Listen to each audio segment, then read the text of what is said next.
Assalamualaikum warahmatullahi wabarakatuh. Waalaikumsalam. Alhamdulillahilladzi arsala rasulahu bil huda wa dinil haq liyuzhirahu 'alad dini kullihi wa kafa billahi shahida. Asyhadu an la ilaha illallah wahdahu la syarikalah wa asyhadu anna Muhammadan abduhu wa rasuluhu sallallahu alaihi wasallam la nabiyya ba'da. Amma ba'du, yang terhormat dan yang senantiasa dimuliakan Allah, yaitu Bapak Ketua YMBU maupun para pengurusnya yang senantiasa bekerja dan berusaha untuk membina umat, sekaligus sebagai fasilitas kita untuk dapat bekerja berjuang dalam menyampaikan ajaran Islam kepada jamaah, yang dalam pengertian kita senantiasa mengisi khotib-khotib Jumat maupun ceramah-ceramah lainnya. Mudah-mudahan dari pengurus-pengurus ini terus bekerja untuk memajukan, yaitu YMBU ini. Selawat dan salam kita terutama mari kita senantiasa bersyukur kehadirat Allah Subhanahu wa taala seraya kita mengucapkan alhamdulillahirabbil alamin. Selawat dan salam kita yaitu kepada kehadiran junjungan kita Nabi besar Muhammad sallallahu alaihi wasallam. Para ustadz, saudara-saudara kami dan para pengurus YMBU yang dirahmati Allah, hari ini Jumat tanggal 17 September, judul khutbah kita adalah keutamaan sholat. 17 November 2023. Judul khutbah kita adalah keutamaan sholat. Kenapa keutamaan sholat ini harus kita sampaikan kepada jamaah? Yang pertama, sholat itu mempunyai satu fadilah yang dapat kita rasakan di permukaan bumi ini maupun di akhirat nanti. Dan inilah suatu yang harus kita sampaikan kepada jamaah kita, agar setiap kita dalam melaksanakan sholat ini bisa mendapatkan keutamaan-keutamaan dalam sholat itu sendiri. Di mana keutamaan-keutamaan sholat itu, yaitu yang pertama adalah sarana mengingat Allah Subhanahu wa taala. Yang kedua adalah dengan sholat itu mencegah dari perbuatan keji dan mungkar. Dan yang ketiga adalah membentengi diri kita dari kegelisahan. Mudah-mudahan dalam bahasan ini kita dapat sampaikan kepada jamaah kita apa sebab sholat itu adalah sebagai sarana mengingat Allah. Mari kita sampaikan berdasarkan Al-Quran dan hadis maupun keterangannya. Kepada para ustadz, silakan untuk menyampaikan pendapatnya. Assalamualaikum warahmatullahi wabarakatuh. Waalaikumsalam warahmatullahi wabarakatuh. Bersyukur kita kepada Allah dengan mengucapkan alhamdulillahirabbil alamin. Bersalawat kepada Rasulullah dengan ucapan Allahumma shalli ala sayyidina Muhammad wa ala ali sayyidina Muhammad. Terima kasih kepada moderator yang telah memberikan kesempatan kepada saya untuk sharing ataupun berbagi pendapat dalam hal mempertajam materi khutbah Jumat kita hari ini, sebagaimana tadi yang sudah disampaikan oleh moderator. Adapun tema judul khutbah Jumat kita hari ini yaitu keutamaan sholat. Termasuk fadilah. Dan subbahasan pertama yang akan kita bahas yaitu solat sebagai sarana untuk mengingat Allah.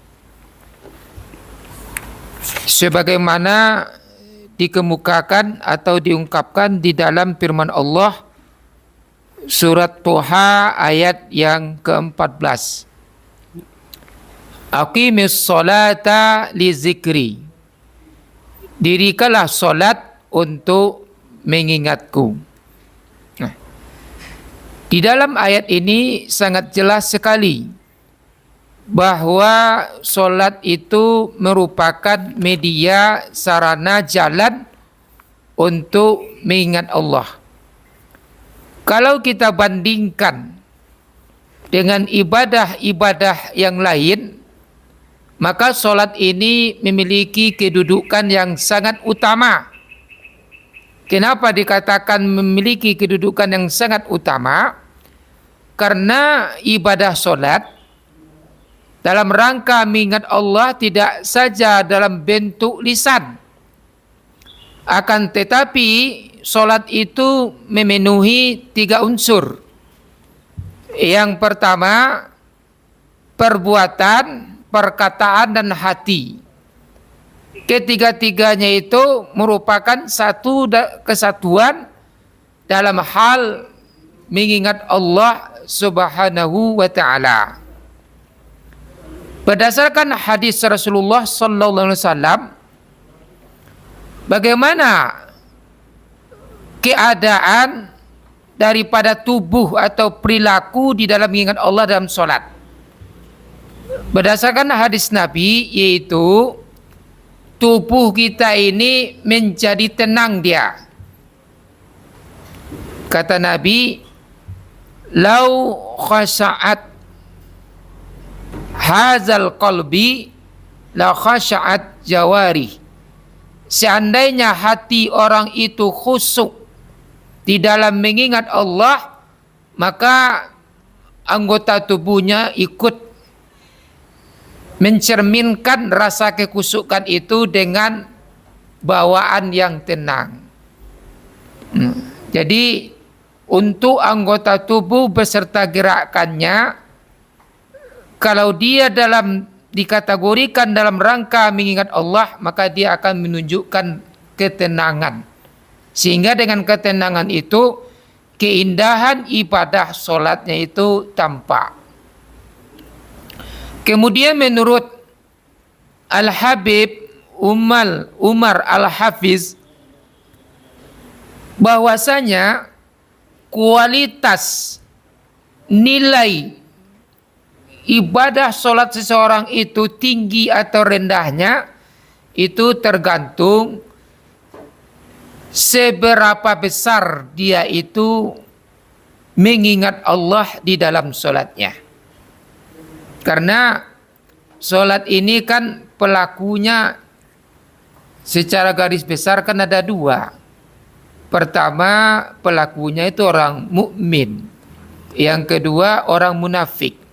Nah, orang mukmin ini yang dikatakan solatnya itu betul-betul khusyuk, betul-betul dalam rangka mengingat Allah Subhanahu wa taala. Bahkan dalam hadis juga disampaikan as-salatu mi'raju 'alal mu'min. Salat itu merupakan mi'rajnya orang beriman. Artinya ketika orang beriman itu salat, mereka secara garis besar yaitu meninggalkan dunia beserta segala isinya, dan dia menghadap mi'raj kepada Allah Subhanahu wa taala. Kemudian yang kedua, orang munafik. Nah, orang munafik di dalam surat An-Nisa ayat 143 itu disebutkan, wala yazkurunallaha illa qalila. Mereka tidak mengingat Allah di dalam salat mereka itu kecuali hanya sedikit saja. Nah, makanya kita bisa bercermin kepada diri kita ya. Apakah kita ini termasuk seorang yang mukmin di dalam solat, atau masih ada sifat-sifat kemunafikan. Dengan tandanya mana yang lebih banyak ingatan kita kepada Allah di dalam solat daripada ingatan kita kepada selain Allah. Kalau orang munafik itu ingatan mereka di dalam solat itu lebih banyak kepada selain Allah. Kita tidak menyebutkan apakah itu kepada pekerjaan, kepada harta benda, kepada pangkat, jawatan dan lain. Tidak menyebutkan itu, tapi selain dari kepada Allah. Barangkali itu sebagai masukan sharing kita dalam subbahasan yang pertama ini, yaitu solat sebagai sarana mengingat Allah. Yang telah menyampaikan yaitu bahwa sholat itu adalah sarana untuk mengingat Allah, rasanya sudah begitu mantap yang pantas kita sampaikan kepada jamaah nanti. Yang saya menggarisbawahi bahwa sholat yaitu memenuhi 3 unsur dalam mengingat Allah, yaitu perkataan, perbuatan, dan hati. Dan kemudian yang saya garis bawahi yang telah disampaikan Ustadz tadi, bahwa kualitas sholat kita ditentukan besar kecilnya dalam kita mengingat Allah. Dan di dalam sholat itu fokus hanya kita mengingat Allah, tidak boleh dihindari untuk mengingat yang lain. Jadi besar kecilnya ketika kita sholat itu mengingat Allah, itulah besar kecilnya yaitu kualitas sholat kita. Nah, ini sangat mantap yang harus kita sampaikan. Padahal di luar sholat juga banyak kita mengingat Allah berupa zikir, tapi di dalam sholat rupanya lebih tinggi kualitasnya dalam mengingat Allah. Dan kalau dikatakan bagaimana kita dalam sholat itu harus mengingat Allah, itu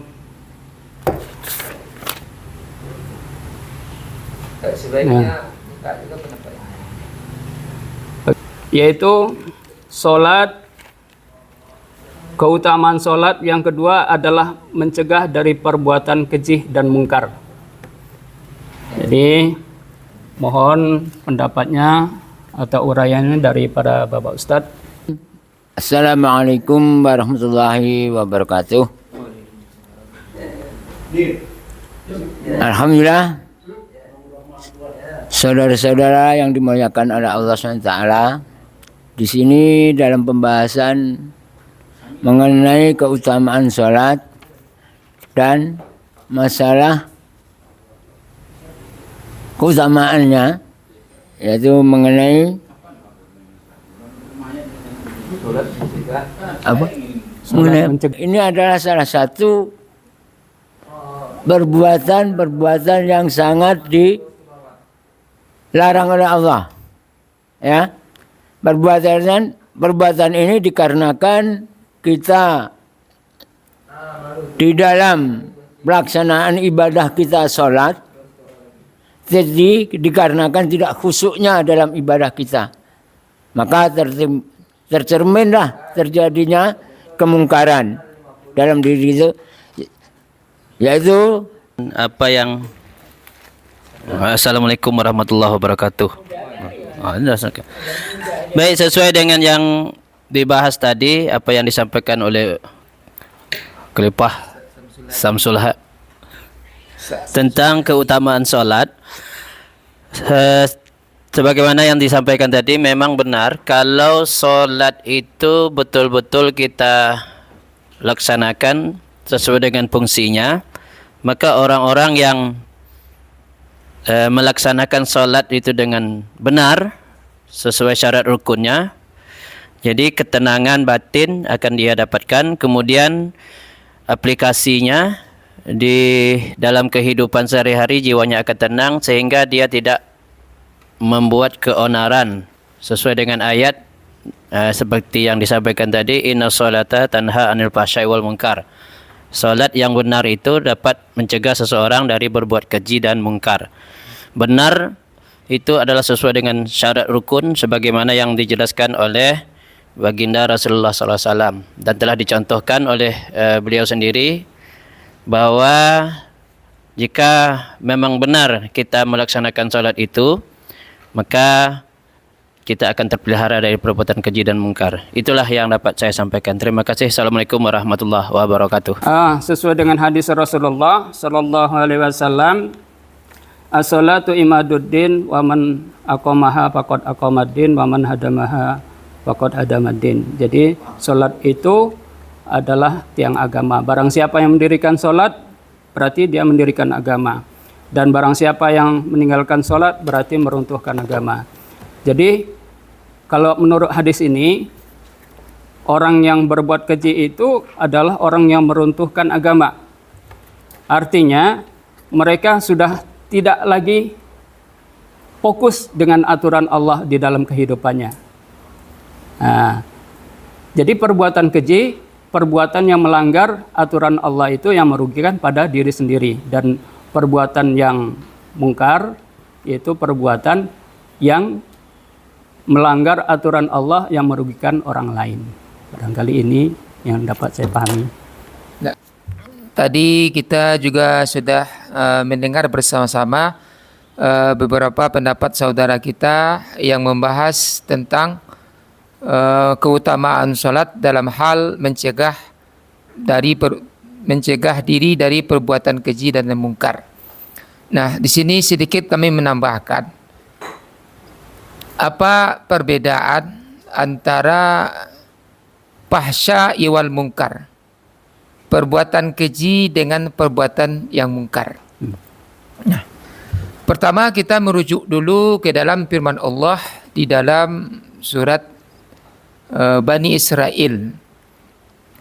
Di dalam surat tersebut salah satu perbuatan fahsya yang diungkapkan oleh Allah ialah zina. Wala taqrabuz zina. Janganlah kamu mendekati atau menghampiri zina. Innahu kana fahisatau wa sa'a sabila. Karena sesungguhnya zina itu adalah perbuatan keji dan seburuk-buruk cara atau jalan yang ditempuh. Kemudian perbuatan keji itu juga menurut hadis Rasulullah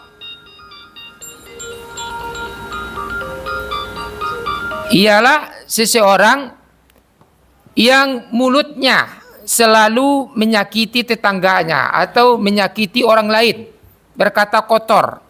Apakah itu dikategorikan memfitnah atau bersumpah palsu atau menggunjing saudaranya, maka kejahatan-kejahatan yang ditimbulkan oleh mulut juga dikategorikan perbuatan fahsya, perbuatan keji. Sebagaimana hadis Rasulullah, kita lupa periwayatnya yang mengatakan seorang ibu rajin melakukan ibadah, dia taat, akan tetapi mulutnya selalu menyakiti tetangganya. Lalu ditanyakan kepada Rasulullah, bagaimanakah ibadahnya itu? Kata Rasulullah, tidak ada ibadah baginya. Artinya ibadahnya itu tidak berpahala. Karena mulutnya yang selalu berkata keji kepada tetangganya, menyakiti perasaan orang lain. Kemudian yang kedua, mungkar. Zaharal fasadu bima kasabat aidin nas. Telah nyata kerusakan di permukaan bumi diulah perbuatan manusia. Jadi perbuatan mungkar itu adalah perbuatan-perbuatan yang dilakukan oleh kedua tangan manusia. Seperti kejadian yang terjadi sekarang ini di Palestina, itu orang-orang Zionis itu membombardir orang-orang rakyat Palestina, itu termasuk perbuatan mungkar. Nah, karena dia telah menimbulkan kerusakan, baik kerusakan di permukaan bumi, di laut, maupun kerusakan yang lain. Barangkali itu sebagai tambahannya yang terkait dengan perbuatan keji dan mungkar. Sehingga kalau seseorang itu betul-betul mendirikan solat sebagaimana tadi yang disampaikan oleh Ustadz Amran Sarif, ya dia akan tercegah dari perbuatan itu. sehingga merugikan diri kita sendiri. Dan perbuatan yang mungkar adalah perbuatan yang menyakiti tetangga atau orang-orang lain. Nah, itu yang dapat kita pahami. Tapi dalam hadis Rasulullah, semua itu terjadi apabila sholat kita ini tidak menegakkan agama. As-sholatu imaduddin. Karena agama ini adalah aturan hidup yang Allah tetapkan di dalam kehidupan kita. Kalau kita hidup menurut aturan agama Allah, pasti bisa membuat ketentraman buat diri kita maupun orang lain. Ini adalah tujuan agama. Jadi orang yang meninggalkan agama itu sudah merusak aturan Allah, yang berarti akan merusak dirinya sendiri dan orang lain. Waalaikumsalam. Kita sekarang membahas tentang nahi mungkar bersiap dan kemudian tentang salat. Kalau kita merujuk pada hukum fikih yang sesungguhnya, tidak ada satu alasan apapun untuk kaum laki-laki untuk tidak salat, tidak ada. Berbeda memang dengan perempuan. Kalau perempuan ada masa cuti, ada masa libur. Malahan di waktu-waktu tertentu, perempuan itu diharamkan dia untuk salat. Perempuan. Tapi kaum laki-laki tidak ada satu alasan apapun untuk kaum laki-laki untuk tidak salat. Sehingga Nabi mengatakan, "Shollu qaiman." Salatlah kamu dengan berdiri. Fa illam tastati' fa qa'idan. Jikalau kamu tidak mampu, salatlah dengan duduk. Fa illam tastati' fa 'alan janbika. Jikalau kamu tidak mampu, salatlah dengan terentang. Fa illam tastati' fa mustaqian. Jikalau kamu tidak mampu, salatlah dengan tidur. Ya. Berarti merujuk kepada hadis Rasul ini, tidak ada alasan untuk kaum kita laki-laki untuk tidak salat dalam hidup dan kehidupan kita. Itu aja. Assalamualaikum warahmatullahi wabarakatuh. Setiap diri kita diwajibkan untuk mendirikan sholat, terutama bagi laki-laki. Tidak ada halangan untuk tidak melaksanakan sholat. Yang kita inginkan di sini adalah sholat membentengi diri dari kegelisahan. Mohon keterangannya dari Ustadz yang lain. Terima kasih atas waktu yang diberikan. Menyikapi pembahasan yang disampaikan oleh Ustadz Imam Maulana tadi, bahwa sholat itu mendatangkan ketenangan, artinya mencegah daripada kegelisahan batin. Ini kembali kepada tuntunan yang diberikan oleh Rasulullah SAW. Memang jika sekiranya kita melaksanakan sholat itu benar-benar sesuai tuntunannya, maka ketenangan batin itu akan kita dapatkan. Kenapa? Karena kita dengan sholat itu, hubungan kita dengan Allah itu amat dekat. Di dalam sholat itu kita menyebut nama-nama Allah. Maka sesuai dengan firman Allah, "Ala bizikrillah tatmainnul qulub." Orang yang senantiasa mengingat Allah, menyebut Allah itu hatinya tenang. Jadi apabila ia melaksanakan salat dengan khusyuk, dengan benar, maka ketenangan batin itu akan senantiasa ia dapatkan. Sehingga kegelisahan, gulana atau galau istilah sekarang itu akan hilang. Maka mari laksanakan salat itu sesuai dengan tuntunannya. Jangan kita melaksanakan salat itu asal menggugurkan kewajiban. Jadi kalau sekiranya asal kita mengerjakan hanya sekedar menggugurkan kewajiban, maka ya itu tadi, kegelisahan, gundah gulana atau galau itu tak mau hilang dia. Nah, jadi mari kita laksanakan salat dengan khusyuk dan benar. Maka sesuai dengan ayat tadi, orang yang senantiasa melaksanakan salat, artinya dia menyebut nama Allah, karena dalam salat itu kita menyebut asma Allah, maka jiwanya akan tenang. Terima kasih. Assalamualaikum warahmatullahi wabarakatuh. Dalam pengertian ini, apabila kita dapat memenuhi apa yang dijanjikan Allah, barangkali ini adalah salah satu untuk bisa menjadikan diri kita tenang. Silakan Ustaz. Pendapat dari Ustadz Amran Sarif maupun yang ditambahkan oleh moderator, solat dapat mencegah kegelisahan yang timbul di dalam diri Nah, pertama sekali kita memahami konsep kegelisahan ini. Konsep kegelisahan itu adalah ketidakmampuan seseorang itu menerima takdir Allah. Nah, ketika takdir yang ditakdirkan oleh Allah terhadap dirinya itu tidak sesuai dengan keinginannya, maka timbullah di situ kegelisahan jiwanya. Nah, itu konsepnya seperti itu. Jadi kegelisahan itu timbul berkenaan dengan takdir Allah. Nah, sebagaimana hal ini digambarkan di dalam surat Al-Ma'arij ayat 19 sampai 22. Bismillahirrahmanirrahim. Innal insana khuliqa halu'a. Idza massahu syarru jazu'a. Wa idza massahu khairu manu'a. Illal musallin. Sesungguhnya manusia itu diciptakan dalam keadaan berkeluh kesah. Gelisah maksudnya. Idza massahu syarru, apabila mereka ditimpa keburukan, atau sesuatu yang tidak baik menurut pandangannya, dia akan berkeluh kesah. Dia akan menunjukkan kegelisahan jiwanya. Dan apabila dia ditimpa kebaikan, apakah itu berupa harta benda yang banyak dan lain-lainnya, dia sombong, dia kikir. Illal musallin, kecuali yang tidak mendapatkan hal itu adalah orang yang sholat. Nah, jadi orang yang sholat itu insya Allah akan dipelihara oleh Allah dari dua keadaan ini. Ketika keadaannya menerima takdir Allah, maksudnya dalam hal ini yang tidak baik menurut hawa nafsunya, dia akan bisa menerimanya dengan sabar.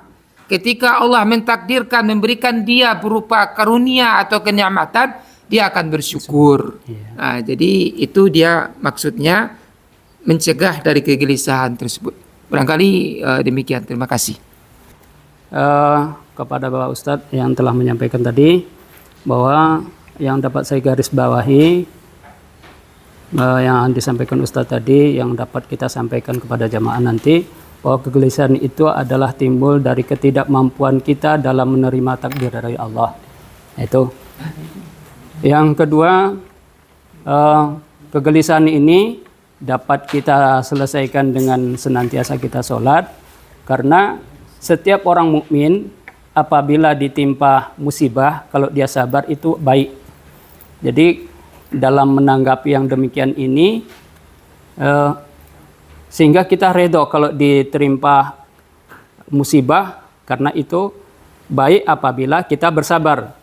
Dan kalau ditimpa dengan kebaikan atau rezeki yang banyak atau keuntungan yang banyak, kita bersyukur, itu juga baik. Dan itulah keuntungan bagi orang yang beriman. Sehingga di dunia kita akan senantiasa yaitu dalam keadaan tenang dalam menerima takdir dari Allah, baik maupun buruk.